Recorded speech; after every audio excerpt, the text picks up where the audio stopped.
everybody, my name is Kara Brown. I am an urban fantasy author and the operations director over at Otherworld Inc. And I'm here today to talk about Best Stories in Video Games, which is a collab that is arranged by DR Ranger and friends. I am super flattered that DR Ranger invited me to come back and do another collab with him and his group of friends. And on the screen right here, I have the names of the other individuals who are partaking in this collab and what their topics are going to be. And I really recommend that you go check them out. I did sit down to kind of eyeball what some of them were doing, and they all have a lot of really good information. They all approach it very differently. So really suggest that you go check it out and see what they have to say about these video games that they really love. Now, talking about video games that I really love, I am pretty infatuated with Final Fantasy VII. I will say that I actually wanted to do Zelda Ocarina of Time, but because one of the other collaborators is actually doing Breath of the Wild, I didn't want to make it too Zelda heavy. But I'll tell you what, Final Fantasy VII always has a very special place in my heart when it comes to story, characters, and a number of other things. And I gotta let you guys know, of all the Final Fantasy games, this one is pretty big. It's got a lot of spin-off games. It's got a movie. It's actually got two movies. One's been CG'd, another one was animated. It is guest starring in a couple of PlayStation games, and they're actually redoing it. Like I'm really excited. It's coming out soon. If you didn't know that, and I've seen some of the footage, and I am like super excited about what I'm literally gonna go buy the updated PlayStation just so I can play this. And I haven't bought a PlayStation since actually Final Fantasy VII. It's a little hard for me to actually try and summarize this game without it being some kind of humorous parody. But I'm gonna make a try. I'm gonna make a stab at it. Final Fantasy VII centers on a character called Cloud Strife, as he is hired by a local activist group called Avalanche to go and destroy a reactor. And the reason they're destroying the reactor is because this group has determined that this reactor is part of the cause that is basically sucking the soul out of the planet. And if you suck the soul out of the planet, then things won't grow, everybody will die. They're trying to keep people alive. And they bring Cloud on as a mercenary, and Cloud doesn't really care. In fact, Cloud is pretty emo, which is what a lot of people typically don't like about him, but he does change throughout the story. And I'll talk about that in a little bit. And you go into this plot thinking it's pretty surface level, and you think you're just going to stay in the city, and no.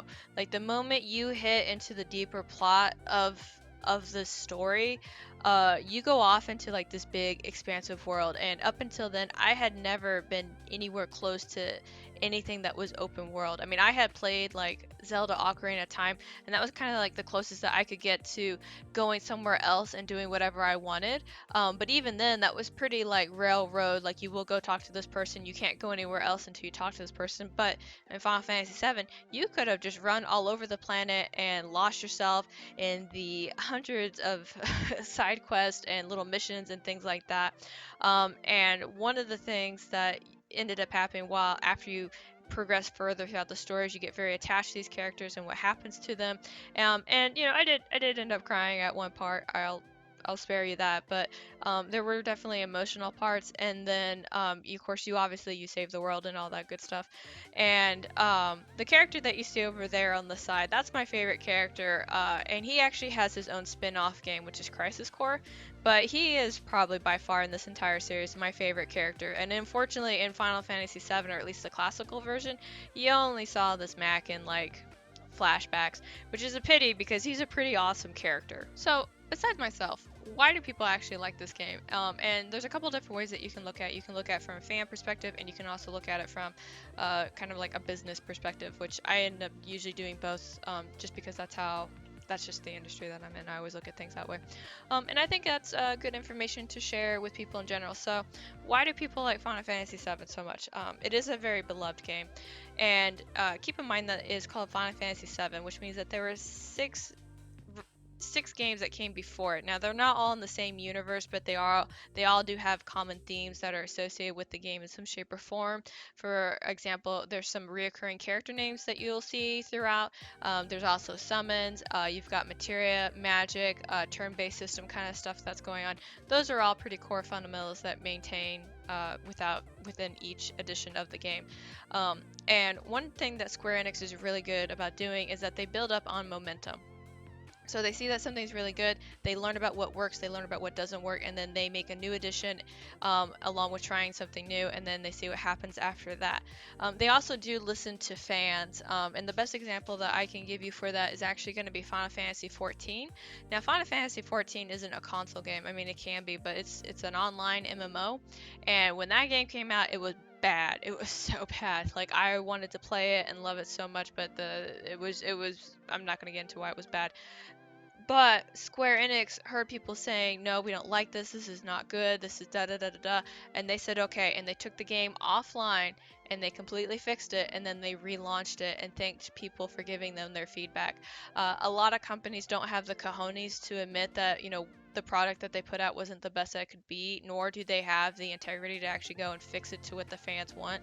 But man, I'll tell you what, they did that, and it was a very smart business move because the moment that they did that, a lot of their fan base came back and they brought their friends with them too, and that game is doing pretty damn good right now. I'm just saying.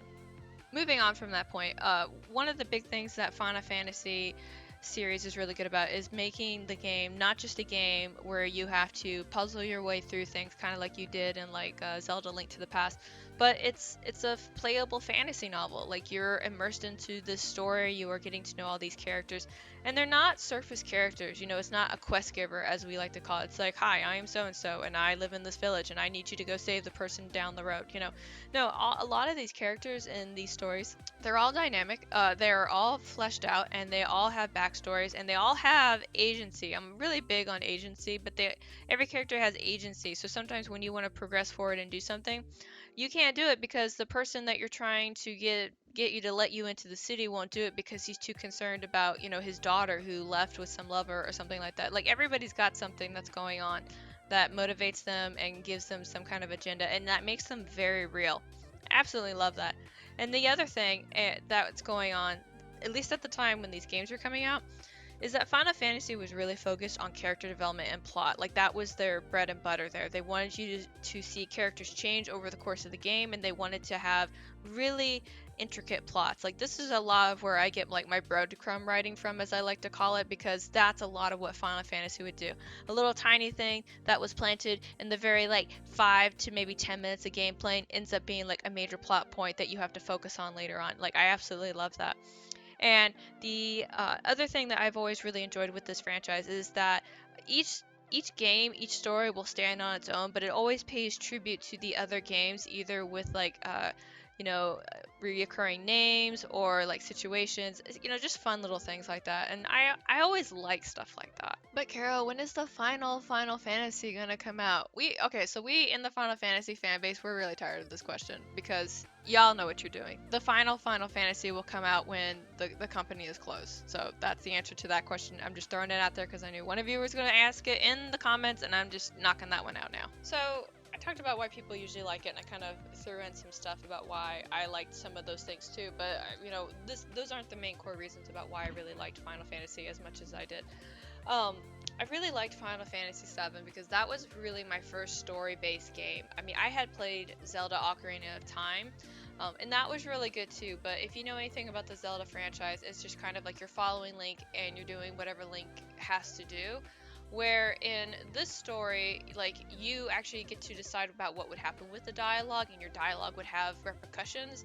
And not only that, but those repercussions would affect like later on gameplay. There are 3 optional characters that you can get in Final Fantasy VII, but if you don't talk to them the right way, they won't join your party, kind of thing. It's just tiny things like that. And in the games that I have been playing up until that point, which were Zelda, Mario, Street Fighter, Tetris, obviously that was very new for me, and I really enjoyed it. This was also my first introduction to progression. And again, as you guys can see up there, there's no progression in any of those games. There's no leveling, there's no item, acquisition. There's nothing like that. And that's kind of where like my addiction to like leveling and what we call grinding, level grinding. That's where that came from. The very best thing that happens with Final Fantasy VII isn't so much the game itself, but it's its community.